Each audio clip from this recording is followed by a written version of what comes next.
Hi guys, ఈరోజు మన డైట్కి holiday because మన కిచెన్లో రెస్టారెంట్ లెవెల్ ఇఫా స్టైల్ చికెన్ రెసిపీ రెడీ అవుతుంది. మీరు బయట తిన్న ఆ రెడ్ జ్యూసీ చికెన్ గుర్తుందా? అదే టేస్ట్ మన ఇంట్లో సింపుల్గా ప్రిపేర్ చేద్దాం. ముందుగా క్లీన్ చేసిన చికెన్కి 2 టేబుల్ స్పూన్స్ నిమ్మరసం యాడ్ చేసి ఒక 5 minutes రెస్ట్ ఇవ్వండి. ఇది చికెన్కి ఒక ఫ్రెష్ ఫ్లేవర్ ఇస్తుంది. ఇప్పుడు మ్యారినేషన్ కోసం 3 to 4 టేబుల్ స్పూన్స్ పెరుగు, 3 టేబుల్ స్పూన్స్ నూనె, 2 టేబుల్ స్పూన్స్ ఉప్పు, 3 టేబుల్ స్పూన్స్ కారం, 2 టేబుల్ స్పూన్స్ పసుపు, 3 టేబుల్ స్పూన్స్ అల్లం వెల్లుల్లి పేస్ట్, 2 టేబుల్ స్పూన్స్ ధనియా powder, 2 tablespoons garam masala, కొంచెం కాశ్మీరీ చిల్లీ పౌడర్ వేసి బాగా కలపండి. ఈ మసాలాని చికెన్ పీసెస్కి బాగా పట్టించండి. ఇది ఫ్రిడ్జ్లో కనీసం ఒక 2 గంటలు మ్యారినేట్ చేసి పెట్టండి. మీకు టైం ఉంటే మీరు ఓవర్ నైట్ మ్యారినేట్ చేసి పెట్టుకుంటే టేస్ట్ ఇంకా చాలా బాగా వస్తుంది. ఇప్పుడు ఇఫా స్టైల్లో స్పెషల్ క్రీమీ సాస్ ప్రిపేర్ చేద్దాం.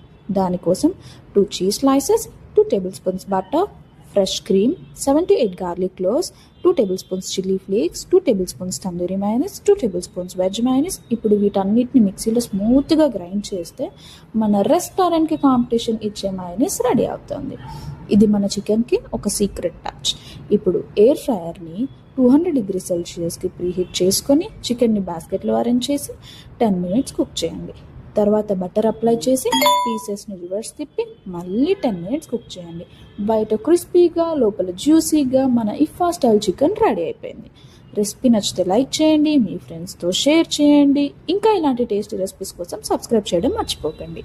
మీరు ట్రై చేస్తే కమెంట్లో ఇఫా రెడీ అని పెట్టండి. చలో, బాయ్ బాయ్.